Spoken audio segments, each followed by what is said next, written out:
How do safety practitioners do their job without being a killjoy? Mark will consider the modern debate about how much to protect children and how much to challenge them. Mark Hennessy.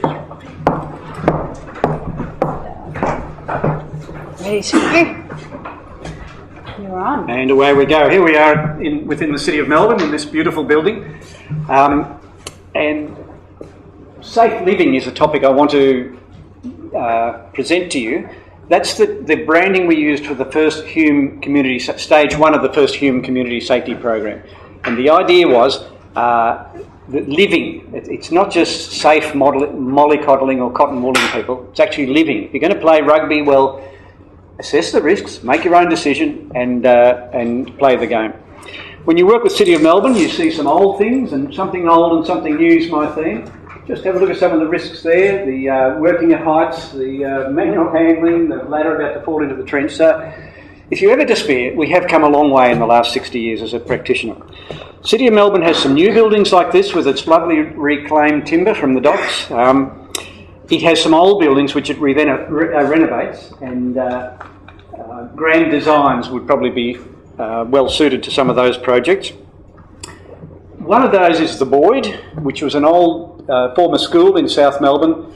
Used to teach women how to vacuum clean and do housework and things like that.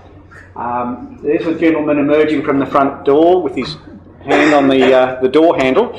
It's Melbourne's first integrated hub. So it's children's services, a library, a coffee shop and some other meeting rooms and other things. But is Anthony still here? What street's that? City Road. Correct. Which the aforementioned City Road is a traffic sewer right outside the front door. So clearly the children have to be contained. We can't say, hopefully the first few traffic crashes will be minor and they'll learn and they'll go back in. So here's the playroom, and the anthropometry tells us that about half of 2-year-olds could reach both of those door handles and out onto City Road. Any self-respecting 2-year-old would be out on City Road in about 2 seconds. So it's a balance. It's a balance. And from the outdoor playground, lovely, the 1200 pool fence, but just over the side there, we kept the top even because it all looks nice, but it ain't 1200 at that point. So I'm not trying to be a killjoy. I got asked, this was their first renovation to put children's services into one of these places. So they did their consultation as they're required under Section 28 of the Occupational Health and Safety Act 2004 to make sure the buildings are safe for the users. But I got asked questions like, what are the injuries to children? So finger jams are one of the things we looked at. Some of their doors were fitted with the finger jam protectors, others were not, and the outside doors need to be protected from high wind. I got asked, I didn't make up these questions, I got asked, will the children drown and fall in the toilet and drown? So I've got to give a technical answer. So we know that little children are top heavy. Again, I did the anthropometry. Yes, their tummies they could reach into the toilet, but I measured the width of the bowl just above the waterline and got up some anthropometric data for heads, and it's probably impossible that they could get in there and drown. Something old, Kensington Town Hall down near Newmarket Station, beside the train line there.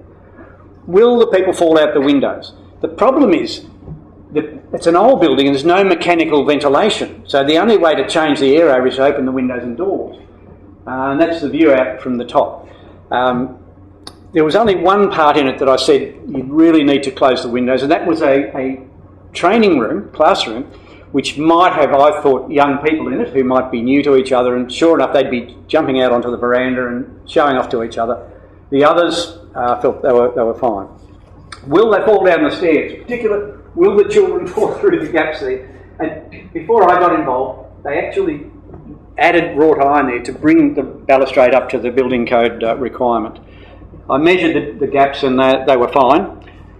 While we're on the topic of stairs, this is a new... Anyone come here through Footscray Station today?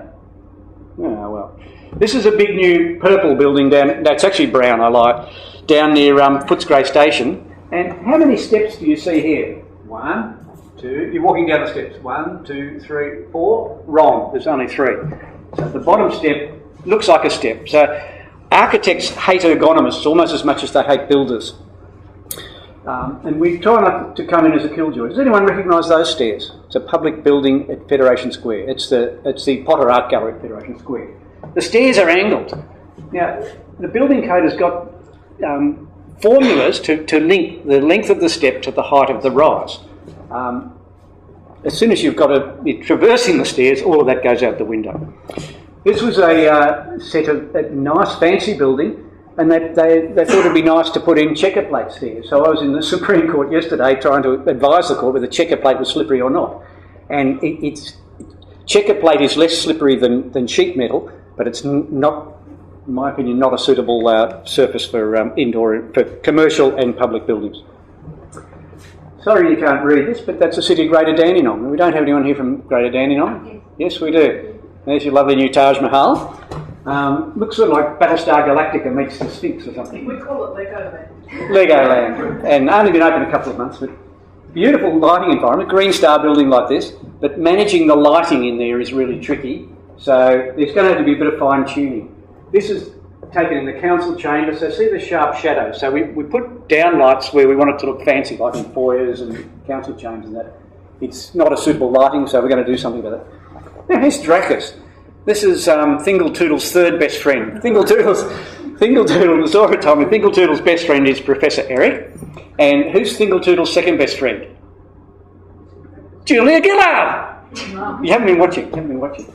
And Dracus has eyes in the back of her mouth, and you look through the mouth. So she needs, the designers didn't think about how Dracus is going to get around. So she has to have two minders, one to guide her around the other way, and the other is to stop the children kicking and punching her. Something old and something new is a bit what I've talked about. So preschool is a childcare centre in Preston. It's a bit dull. But again, I do safety audits every now and then, and what do the kids play with? Sticks and stones, and that's fine by me. It's a difficult professional thing, but I have to make a judgment as long as they're minor injuries. I don't want the kid to be hung, and I do worry about the picket fence there a bit, or permanently disabled, but a few scrapes and scratches are not going to worry me.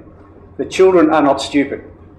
They're quite intelligent, quite resourceful, and they can learn their environment.